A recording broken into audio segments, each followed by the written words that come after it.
எங்கள் ஊரில் நேற்று பயங்கர பனிங்க. வெளியே நிற்கிற ஆள் கூட தெரியல, அந்த அளவுக்கு பயங்கர பனி. முன்னாடிலாம் முன்னோர்கள் சொல்லுவாங்க, சிவராத்திரி மாசி மாதம் சிவராத்திரி போயிடுச்சுன்னா குளிர் பனி எல்லாம் சிவசிவான்னு போயிடும் அப்படின்னு சொல்லுவாங்க. ஆனால் இன்னும் குளிர் தொடர்ந்துட்டு தான் இருக்குது, பனி நல்லா பெய்யுது. ஆனால் பகல் நேரத்தில் வெயிலும் ரொம்ப அதிகமாக இருக்குது.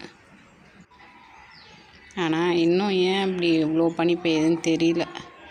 இயற்கையை நம்ம இப்படி தான் இருக்கோம் அப்படின்னு சொல்லவே முடியல. மனுஷங்க எல்லாம் மாறுற மாதிரி இயற்கையும் அதனோட தன்மையை மாற்றிக்கிட்டே இருக்குது. விஞ்ஞான உலகத்தில் இருக்கோம்ல, அதனால் இயற்கையும் விஞ்ஞானத்தன்மைக்கு ஏற்ற மாதிரி மாறிடுது போல். எப்படி இருக்குது பனின்னு பாருங்கள். என்னோடய வீடியோஸ்லாம் பிடிச்சா லைக் பண்ணுங்கள், சப்ஸ்கிரைப் பண்ணுங்கள், கமெண்ட் பண்ணுங்கள்.